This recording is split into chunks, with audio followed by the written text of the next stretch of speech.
défrichement de Goma. En tout cas, avec nous allons parler un peu de la situation de cette province. En tout cas, vous connaissez en tout cas la ville de Goma, le province du Nord Kivu. C'est une province qui passe en tout cas un moment très tragique avec l'agression de nous imposée injustement par nos ennemis, en tout cas, et aussi le membre de la société civile, Alex, qui est une société civile en tout cas, qui milite pour le changement des systèmes politiques du Congo. En tout cas, que j'ai ici Nadia, Souzi, Balila et Foibe, avec et que nous allons parler en tout cas de cette question ici de l'État république. Que je dis bonsoir à Madame Daniel.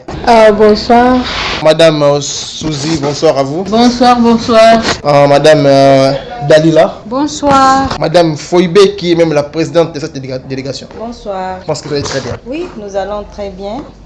Vous avez quitté la ville de Goma, dans la province de Nord Kivu. Vous êtes venu à Kinshasa pour participer dans un séminaire de réflexion sur la situation sociopolitique du pays. Comment est-ce que vous avez trouvé ce séminaire que vous avez passé à Kinshasa? Exactement. Nous sommes d'abord très heureux de passer aussi à nous, la zone très sinistrée par rapport à l'agression d'M23, FDLR et toute autre rébellion que vous connaissez. Nous avons eu la chance de venir participer à un séminaire de réflexion exactement sur l'amélioration, les changements de la situation sociopolitique que nous sommes en train de traverser. Et nous sommes très émus parce qu'on a reçu un bagage suffisant pour que nous puissions aussi aller sur terrain et voir comment est-ce que nous allons améliorer dans la mobilisation de la population afin qu'ils se prennent en charge par rapport à tout ce qui se passe sur l'étendue de la République. Et comme la ville de Goma en particulier et le Nord Kivu en général a été représenté, nous sommes sûrs que tout ce que nous allons apporter sur terrain va aussi trouver un peu de solution par rapport à ce qui nous préoccupe. C'est pour ça que nous sommes là et nous sommes vraiment très heureux d'être accompagnés par la délégation des Alertes RDC, notamment le président national. Et nous savons que tout ce qu'on a discuté, tout ce qu'on a fait, et ça va nécessairement aider et sonner la cloche pour que nous puissions être alertés sur toutes les situations socio-politiques, culturelles, notamment la sécurité du pays, et les problèmes de denrées alimentaires par rapport au taux de chômage, le taux de dollars et tout ce qui se passe dans toutes les zones fermées et non fermées de la République. Merci Madame Foibe, c'est vous que vous conduisez cette délégation de femmes venues dans la ville de Goma, la province de Nord Kivu. Votre province, que vous venez de dire, en tout cas, c'est une province qui est une province sinistrée, qui a beaucoup de problèmes, en tout cas, même l'état de siège qui jusque-là pose un peu de problèmes. Récemment, nous avons vu la présence de le premier ministre dans votre ville de Goma, la province de Nord Kivu, a eu échangé avec vous. Et cette question de l'état de siège a été discutée. Et vous, aujourd'hui, tant qu'une femme, si vous vivez dans cette province, donc aujourd'hui, on compte beaucoup de victimes de femmes, beaucoup de déplacés. Comment évoluez-vous à ce stade de cette question? Exactement, l'état de siège cause problème. Pourquoi? Parce que même si on essaie d'évoquer cette question, nous sommes en train de constater que les mêmes problèmes persistent. Il y a toujours l'insécurité qui continue à régner. Même si le gouvernement central descendait dans la province pour venir nous accompagner, nous pensons que ce sont des langages politiques qu'il apporte pour nous pendant que nous continuons toujours à souffrir. Les mêmes violations qu'on continue à subir, on est en train de les subir jusqu'à aujourd'hui. Voilà même nos enfants qui ont fait plus de 3 mois juste après la rentrée scolaire et ils n'étudient plus. Vous avez parlé de la gratuité, mais cette gratuité-là que nous ne voyons pas, parce qu'il est difficile même d'envoyer les enfants à l'école. Pourquoi? Parce que la zone est en guerre.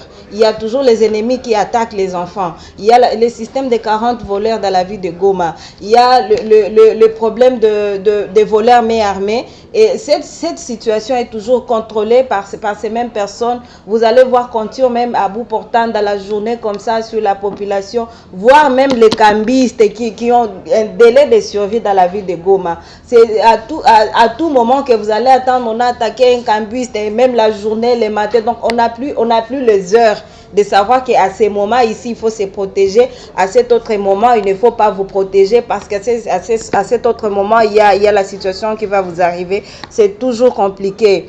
On nous tue tout le temps, on nous viole tout le temps, on nous maltraite tout le temps. Et à ce niveau-là, on ne sait pas vraiment c'est quoi la responsabilité du gouvernement, c'est quoi la responsabilité de l'État face à tout ça. Même si vous nous appelez des gouverneurs, de maires de la ville, militaires ou policières et tout ce que vous proclamez pour la zone, je vous assure que nous traversons toujours une situation précaire, voire même les déplacés des guerres.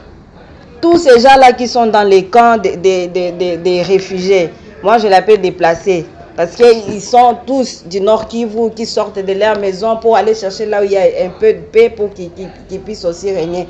Voire même ces mêmes personnes, ils sont en train de mourir dans les camps, des déplacés, par peut-être des maladies, manque de survie, et de nourriture, la pauvreté qui persiste, et on n'a pas d'eau, on n'a pas de nourriture, on n'a pas et tout. Donc tout ce qui peut nous aider à ce que nous puissions survivre. Alors tout ça, on ne sait pas comment se comporter face à ça. C'est un peu ça. Merci beaucoup, Madame Foïbe. Maintenant, on va passer la parole. On va écouter Madame Nadia, qui est aussi l'une des femmes de cette délégation venue fraîchement de la ville de Goma Nord Kivu. Madame Dania, aujourd'hui, la femme congolaise dans cette partie du territoire national, comment se comporte-t-elle? Moi, je peux dire que le corps de la femme est considéré comme les champs de bataille à l'est de la République.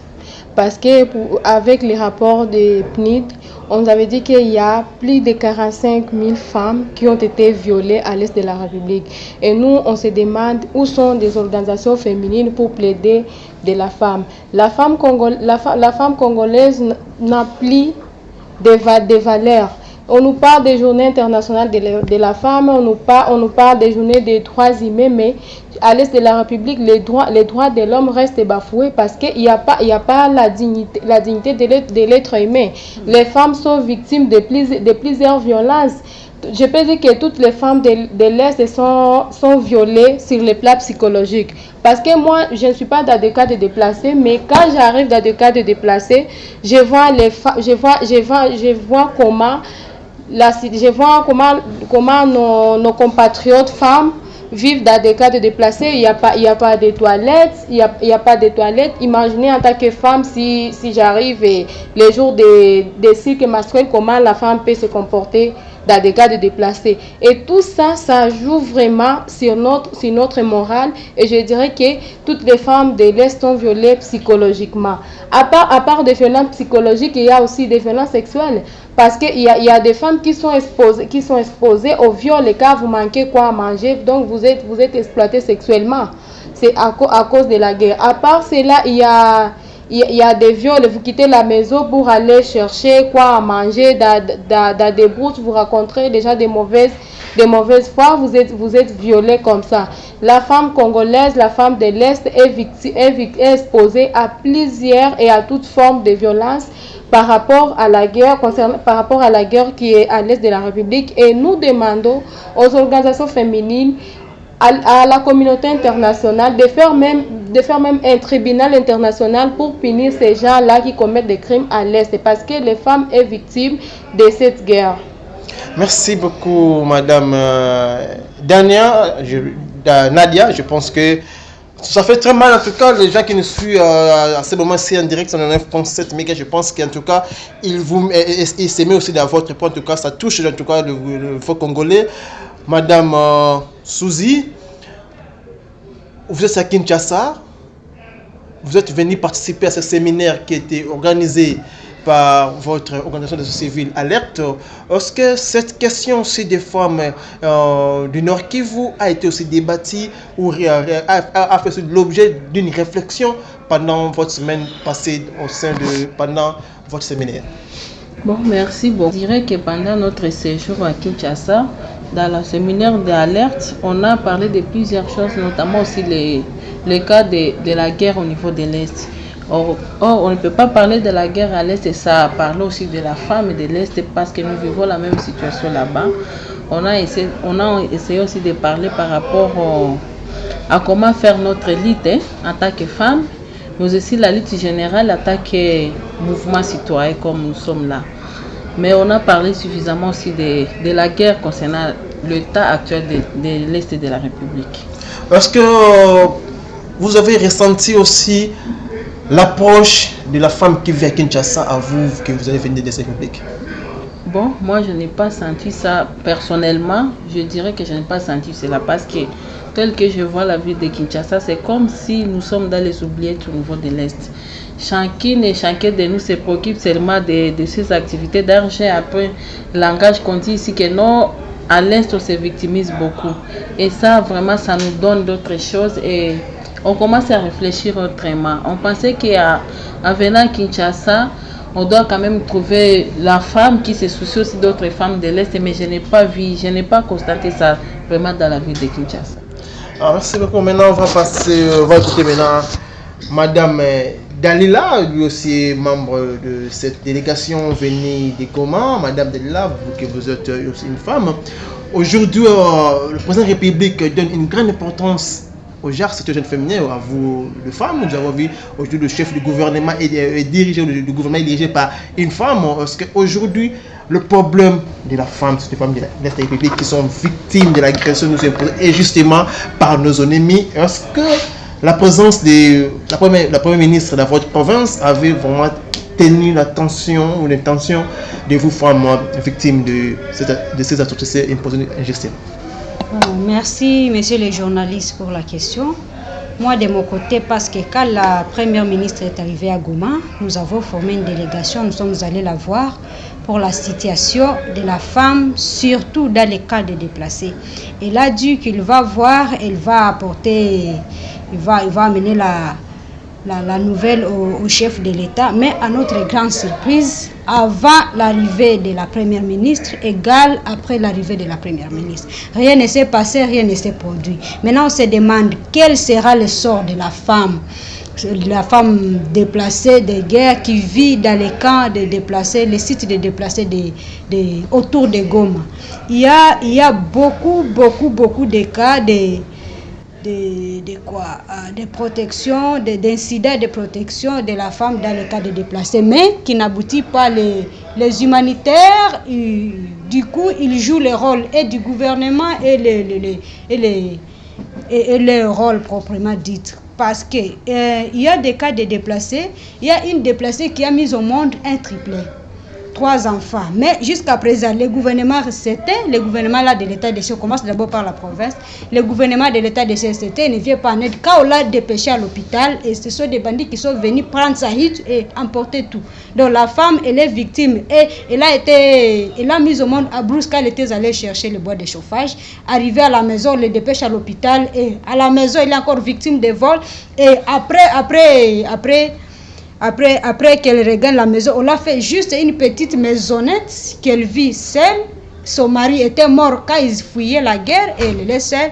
Je parle de ça parce que j'ai été aussi enquêteur dans les cas de déplacés, dans les sites de déplacés là de Mugunga et l'axe Mugunga là. Maintenant, moi je peux dire que la femme déplacée, elle est délaissée à tous les niveaux. Il y a même leurs propres maris les délaissent là-bas, faute de moyens de survie. Les enfants dérangent à manger, qu'on sort, et les enfants ne sont pas scolarisés. Il y a une grande distance pour qu'ils atteignent l'école, les enfants. Maintenant, la femme reste là avec les enfants. Si elle va à Brousse, elle sera violée par les gens de mauvaise foi, comme ma collègue l'a dit. En revenant, elle ne sait pas à qui s'exprimer. Elle est exposée à des grossesses indésirées, à des maladies. Parce que la honte de dénoncer ça, maintenant, ça crée des frustrations. En tout cas, les femmes déplacées sont frustrées et ils ne savent pas quoi faire parce qu'ils n'ont pas personne pour leur venir en aide. Vous avez dit que vous étiez parmi les gens qui ont mené des enquêtes dans les zones de déplacés. Ouais. Est-ce que vous pouvez nous dire aujourd'hui quelle est la situation des déplacés dans le province de Nord Kivu? Non, la situation est précaire. Ils ont des maisons qui sont en état de délabrement là très avancé. Les enfants atteints de maladies. J'avais enquêté un ménage là-bas où un enfant était déjà atteint de pox, la maladie de la peau. Un pox là que les enfants déjà atteints dans les sites. Maintenant, on manque comment on peut leur venir en aide. On fait les alertes, ça n'aboutit pas. On fait des plaidoyers, ça ne marche pas. On ne sait pas vraiment quel sera le sort de ces femmes déplacées là avec leurs enfants. Le programme comme le programme de vaccination, ça n'arrive pas là-bas? programme de vaccination comme PEV, le programme de vaccination? Je ne crois pas parce que j'y arrive momentanément et puis je pars. Et la vaccination n'a pas encore commencé dans la ville de Goma contre les pox là. Ça n'a pas encore commencé dans la ville de Goma. À moins que je sois sous-informé. Donc, comment est-ce qu'ils vivent? Est-ce qu'ils ont de l'eau? Ils ont à manger? Ils vivent comment au quotidien? Bon, l'eau, ils peuvent avoir l'eau, mais il y a une très grande distance pour qu'ils atteignent l'eau. Et puis, on peut leur donner même les récipients pour poser de l'eau. Parce qu'ils n'ont pas à manger, il va privilégier la nourriture, il va vendre ça pour qu'ils trouvent à manger. C'est ça la difficulté. Donc, elles sont à plusieurs. Maintenant, est-ce que le gouvernement provincial ou le gouvernement militaire qui est sur place, quel est l'apport il vient en aide pour se déplacer? Bon, j'avais vu un seul jour où Madame Priska Luanda est allée chez les déplacés, mais c'était seulement dans un seul site. Et elle avait amené l'eau qui n'était même pas signifiant, qui ne les a même pas satisfaits. Est-ce qu'à Goma, ces déplacés aussi sont considérés à la société? La société considère ces déplacés? Bon, ça dépend de l'entourage. Ça dépend vraiment. En tout cas, merci beaucoup, Madame Dalila, vous avez dit que vous étiez parmi l'équipe des enquêteurs sur cette question des déplacés du Nord Kivu. Maintenant, on va revenir chez la présidente qui est Souzi. Madame Souzi, Madame Foïbe qui est la présidente de la délégation, que vous avez conduit cette délégation. Aujourd'hui, vous êtes à Kinshasa, aussi l'occasion pour vous pour faire encore attendre votre voix aux autorités centrales qui vivent à Kinshasa, c'est la population quinoise, pour comprendre réellement ce qui se passe dans la province du Nord Kivu, parce que même les Quinois ne comprennent pas ce qui se passe réellement dans cette province. Parce que tantôt, ce sont des politiques qui sont là-bas, chaque politique qui vient avec sa version, chaque politique qui vient avec sa compréhension, mais vous êtes quelque chose civil, qui vous vivez sur place, et donc la réalité est dans vos yeux. Comment vous pouvez expliquer aux Quinois qui vous suivent à ce moment-ci? Non seulement les Quinois, mais partout on vous suit, parce qu'on vous suit là à Lubumbashi, Congo central, Grabandu, on vous suit. Comment vous voulez faire comprendre la réalité de cette cause? Merci beaucoup pour la parole accordée. En fait, cette réalité est complexe jusqu'à ce qu'on ait aussi battu sur certaines difficultés que nous rencontrons ici à Kinshasa. Vous venez de nous écouter dans nos premières interventions de la manière dont la situation de Goma, notamment les cas de déplacés, la guerre et tout, se comporte. Et à un certain moment, on ne sait plus quoi dire, on ne sait plus susciter les gens à nous accompagner. Pourquoi? Parce que vous comprenez que tout ce que nous vous parlons, vous pensez que nous nous victimisons.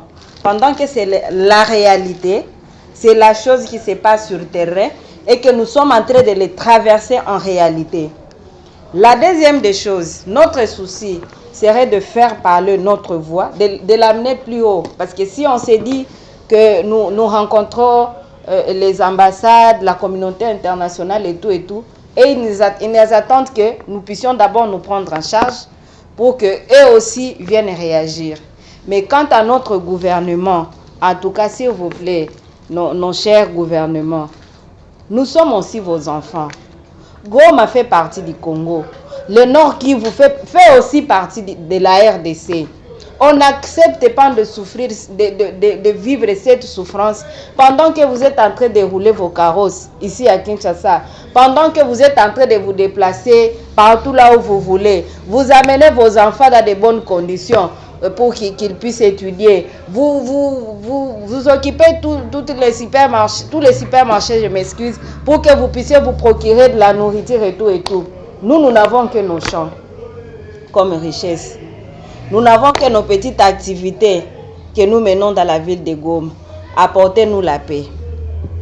Apportez-nous la paix, ça va nous permettre à ce que nous puissions vaquer à nos occupations. C'est tout ce que nous demandons au gouvernement congolais. À la population quinoise, quand vous nous attendez crier, pleurer, tout ce que nous sommes en train de vous dire ici, mettez-vous aussi dans la peau. Nous sommes société civile. Accompagnez-nous, cherchez à intensifier nos plaidoyers parce que nous sommes en train de souffrir. On a beaucoup de difficultés à Goma que peut-être Kinshasa ignore. La réalité en est qu'il y a un naufrage dans la ville de Goma. Tout ça, c'est suite à l'insécurité. Mais quand cette naufrage s'est fait, on a constaté que même Kinshasa n'a parlé pas. On est en train de souffrir, et avec nos corps, et avec nos problèmes de guerre, et avec les victimes de naufrage, la famille des victimes de naufrage. Mais en réalité, on ne voit pas l'accompagnement des autorités congolaises pour que nous puissions vivre en paix. Merci, Madame Foyebe. Oui. Parce que là, vous venez de dire qu'en tout cas, vous ne ressentez pas l'accompagnement ou l'assistance du pouvoir central en situation sociale des femmes qui vivent dans la province du Nord Kivu, qui sont à chaque fois sont victimes de cette agression, de violences faites à la femme, tout ça. Parce que à ce stade ici, parce que comme nous parlons de cette question de l'insécurité à l'Est, Oui. donc c'est à Kinshasa. Oui. Parce que la situation de l'Est, lorsqu'on parle de ça, on ne peut pas échapper le processus de Luanda, que beaucoup espéraient que ça pourrait amener quelque chose de bon pour que la paix puisse regagner la RDC. Par rapport à ce qui s'est passé, le chef de l'État montre toujours sa volonté pour que son pays, la République, vive en paix. Je pense qu'il cesse de le dire, même quand il a été dans le parti Est République, il est prêt pour sacrifier sa vie pour que l'Est République puisse vivre en paix. Aujourd'hui, ce processus qui est aujourd'hui bafoué par le président de notre pays, le pays voisin que nous appelons Rwanda, qu'aujourd'hui on l'acquise, c'est lui qui est à la base des atrocités parce que c'est lui qui travaille en communion avec le M23. Par rapport à cette absence-là, qu'est-ce que vous pouvez dire aujourd'hui? Parce que là, maintenant, nous avons des gouvernements centraux, c'est aussi même au comité international qui puisse sanctionner Paul Kagame. Moi, je pense qu'il y a l'adage qu'on dit souvent, c'est que tu fais sans moi, c'est que tu le fais contre moi. Il y a beaucoup de réalités, peut-être que l'on ne saurait pas dire ici, mais on va quand même essayer de parler de peu que nous sommes en train de voir. Il y a des discours qui se font sur des réseaux sociaux, que le président a dit, que le gouvernement s'est prononcé par rapport à la sécurité, aux problèmes de guerre et tout et tout. Personnellement, je considère tout ça comme des langages politiques. Parce que je suis en train de voir, quand il est dit comme ça, ou soit si une autorité prononce des genres de discours, un président ou un ministre quelconque, je m'excuse, je ne saurais pas citer le nom de qui que ce soit, vous vous permettez de dire quelque chose que vous-même vous savez que ça sera impossible et que vous demandez à ce que la population puisse en faire. Qu'est-ce que la population a? Par exemple, si c'est pour attraper Kagame, je m'excuse, si c'est pour attraper Kagame, le président du Rwanda, qu'est-ce que moi j'ai pour que j'en fasse? Et que vous m'envoyez à ce que j'aille le prendre pour vous l'amener vous. Est-ce que moi je saurais?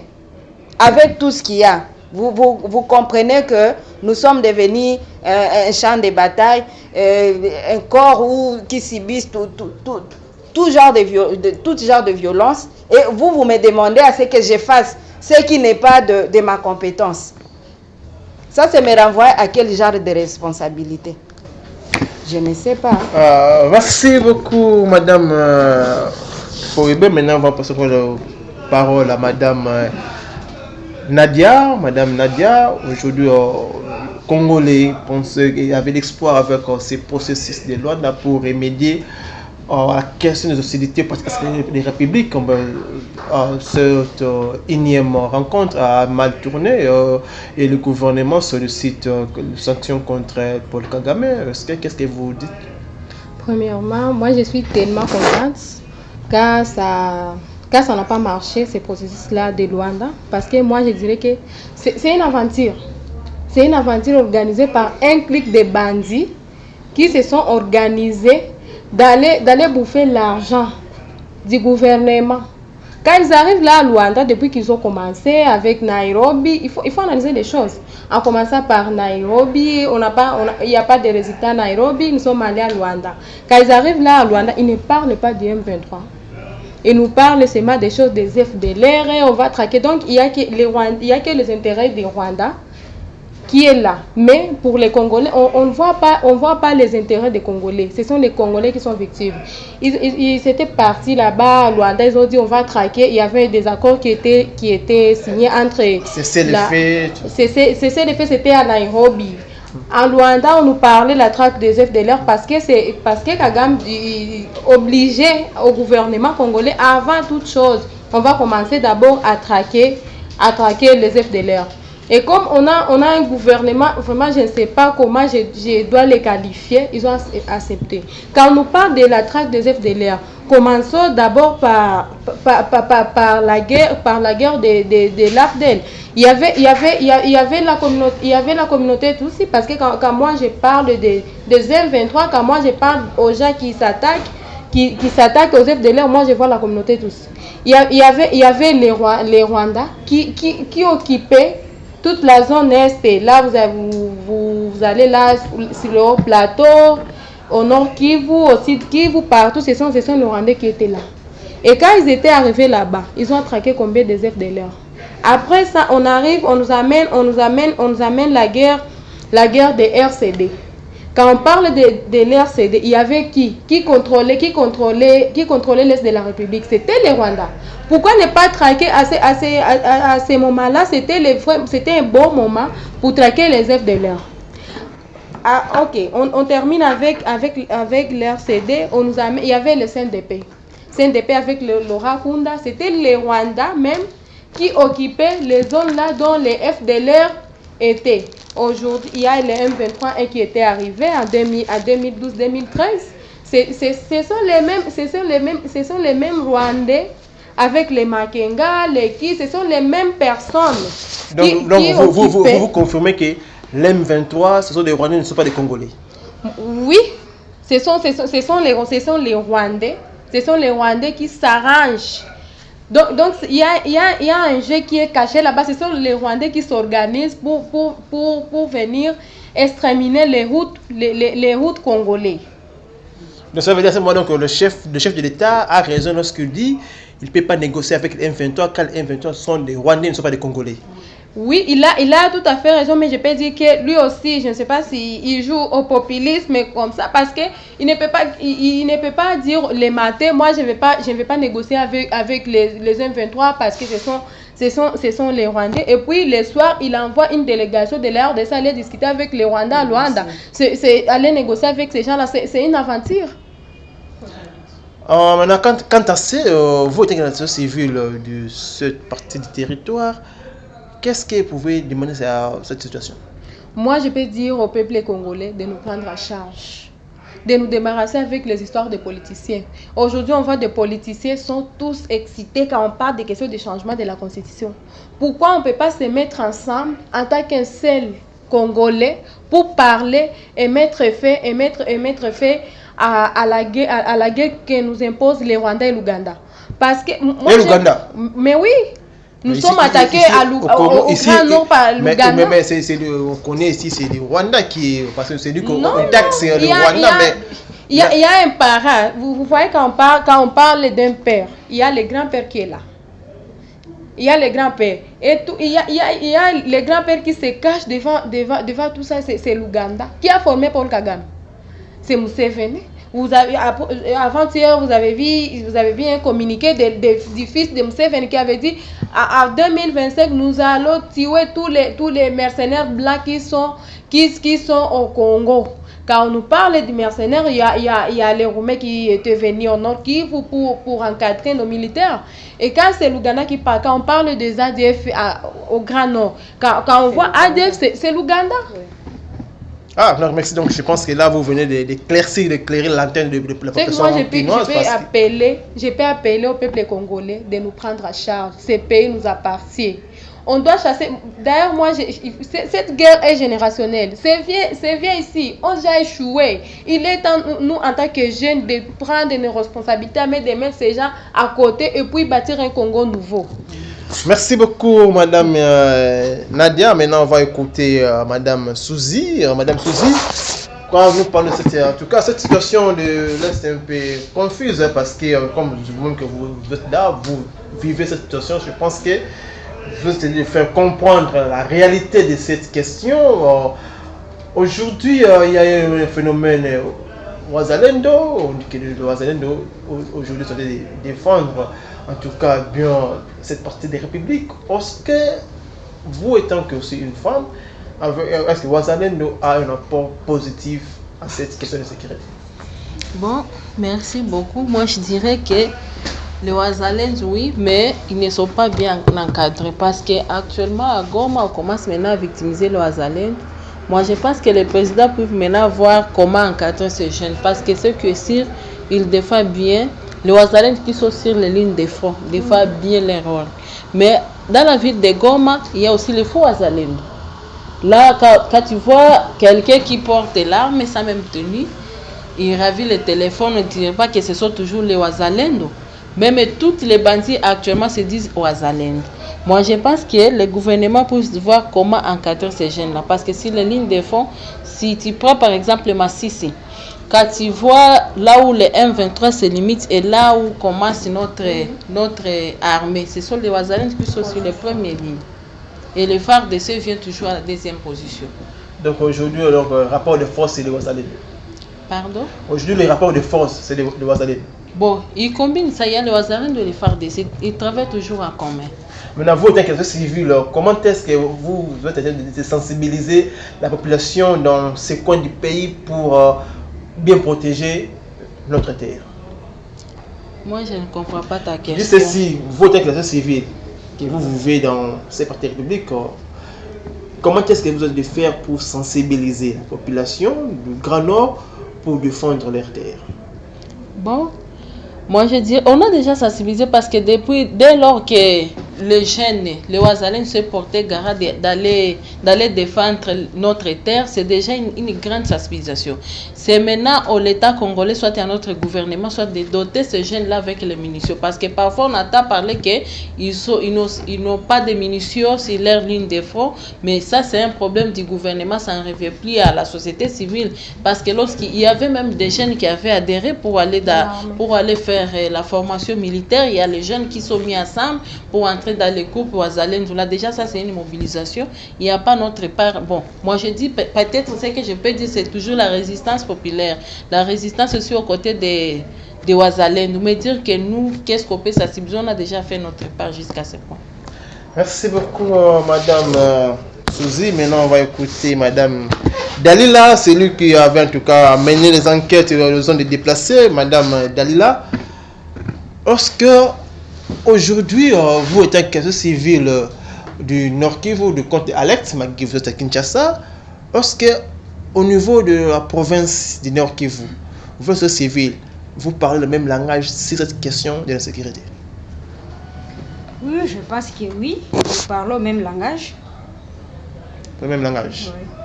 Parce qu'il y a parfois, il y a même d'autres sociétés civiles, parfois qui ne parlent pas le langage de la paix. Non, je ne pense pas. Quel Congolais de la société civile peut ne pas parler de la paix alors, dans la situation où nous sommes en train de traverser? Je ne pense pas. Maintenant, vous nous expliquez cette situation parce que je pose des questions parce que c'est vous que vous vivez là-bas. Vous pouvez nous expliquer aujourd'hui. Parce qu'on dit qu'il y a relation entre le peuple rwandais et le peuple congolais de partie Est-République. Il n'y a pas de conflit parce qu'il y a des Congolais qui quittent chaque matin pour aller se débrouiller au Rwanda.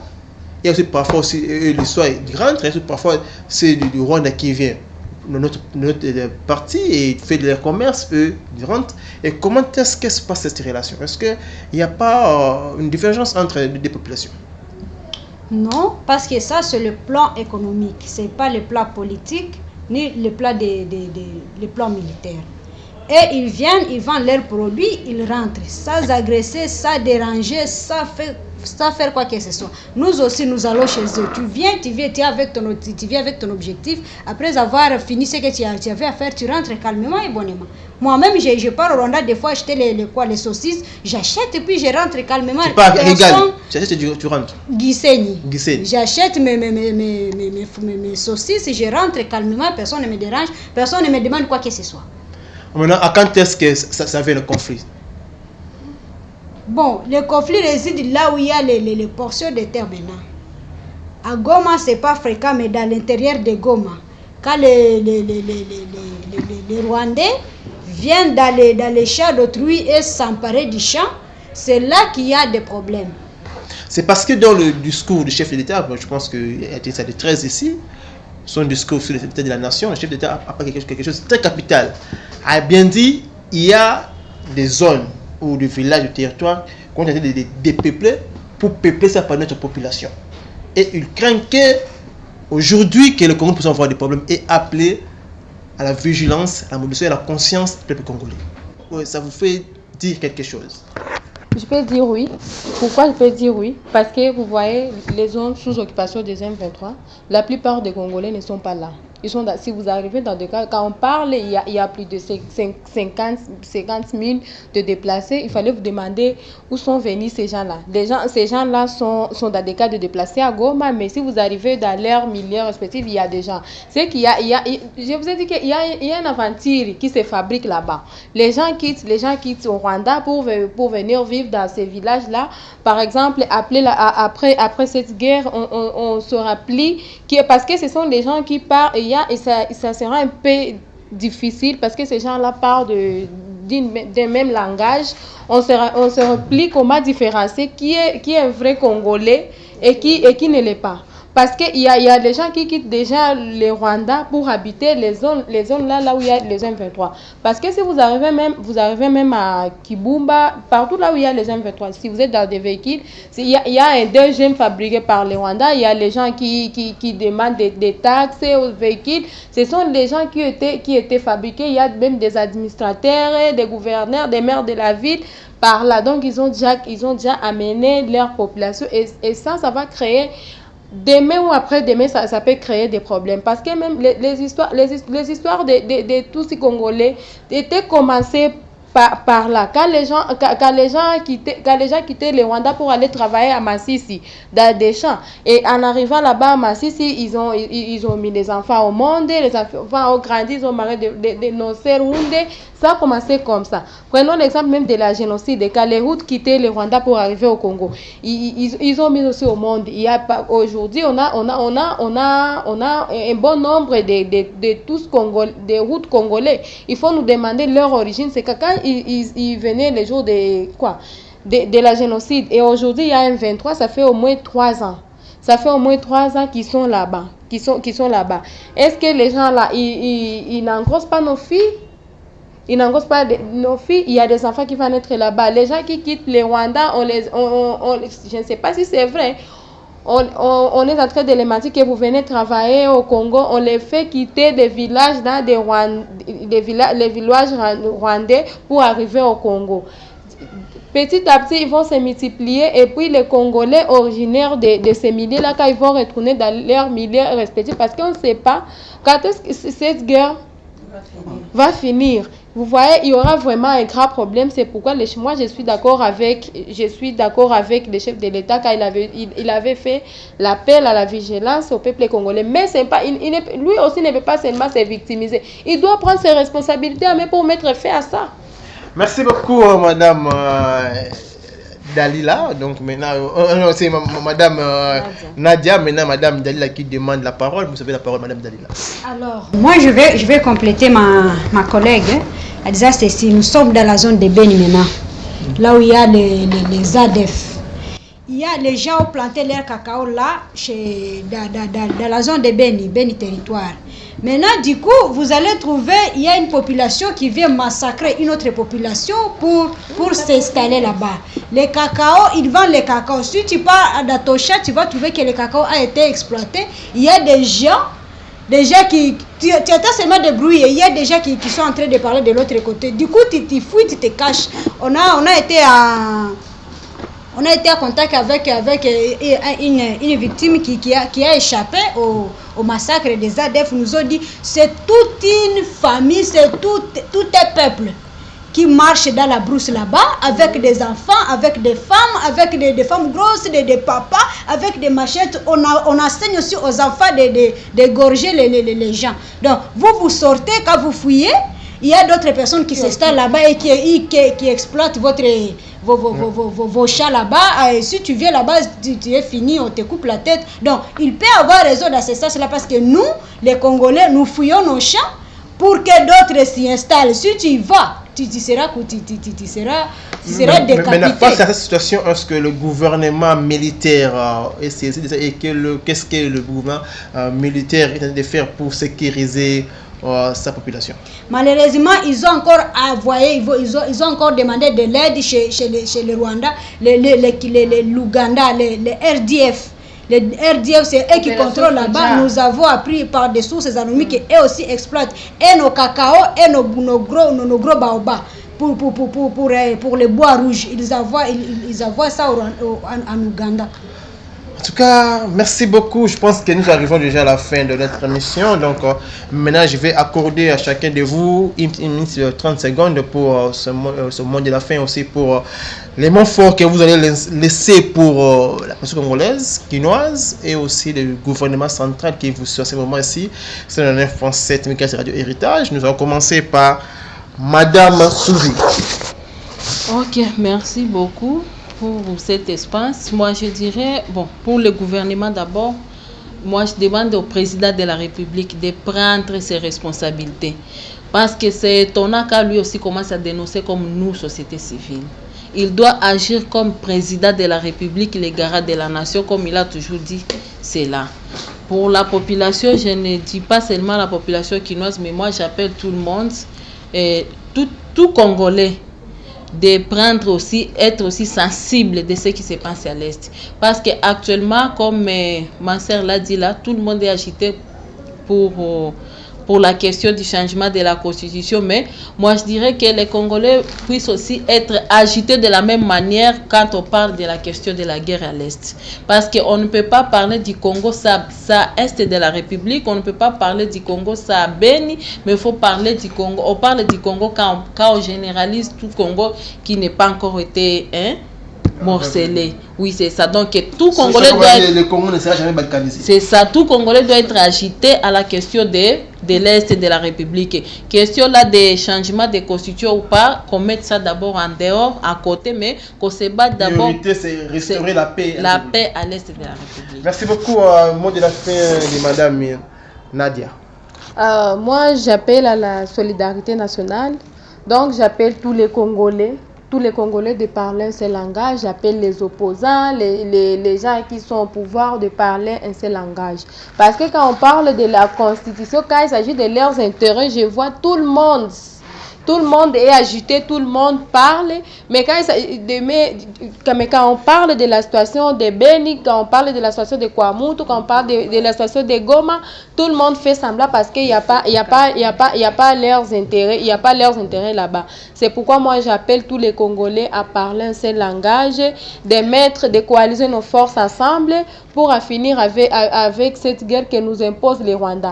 Et je fais appel aussi à la communauté internationale. Si la communauté internationale vraiment ne fait pas quelque chose sur la situation du Nord Kivu, nous les enfants du Nord Kivu, nous les femmes du Nord Kivu, nous allons nous prendre en charge. Nous allons les chasser chez nous, nous allons même chasser même toutes ces organisations internationales qui sont là chez nous parce qu'on ne peut pas nous tuer chaque jour et la communauté internationale est là, il fait semblant. Nous allons nous prendre en charge, on va aussi commencer à s'attaquer à eux.